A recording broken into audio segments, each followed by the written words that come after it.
ମା ମଙ୍ଗଳାଙ୍କ ତାଙ୍କ ବାପ ଘରେ ଭବ୍ୟ ସ୍ୱାଗତ ସମ୍ବର୍ଦ୍ଧନା ସହିତ ଦେବୀ ପେଣ୍ଡ୍ରାଣୀଙ୍କର ମଧ୍ୟ ତାଙ୍କ ବାପ ଘରେ ଅର୍ଥାତ୍ ମା ପେଣ୍ଡ୍ରାଣୀଙ୍କ ମୁଖ୍ୟ ପୂଜକ ଶିରାଙ୍କ ଘରେ ଆଞ୍ଜୁଳା ଆଞ୍ଜୁଳା ପବିତ୍ର ହଳଦୀ ଶୀତଳ ଜଳ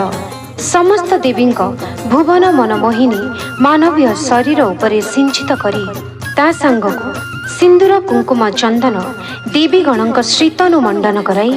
ପାଟବସ୍ତ୍ର ନାନାଦି ଅଳଙ୍କାର ସହ ନାଲି ଶଙ୍ଖା ସମର୍ପଣ ପୂର୍ବକ ସତରେ ଜଣେ ବାପାଙ୍କର ତାଙ୍କ ଶ୍ରୀକନ୍ୟା ପ୍ରତି ଥିବା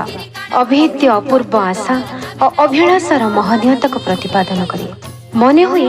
ବର୍ଷକର ବ୍ୟବଧାନ ପରେ ନିଜ ବାପଘର ବୁଲାଣିରେ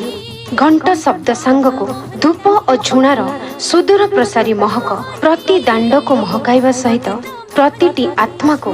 ଗଭୀର ଭାବରେ ସ୍ପର୍ଶ କରୁଛି ଏକ ଅଦୃଶ୍ୟ ଦୈବିତ୍ୱରେ।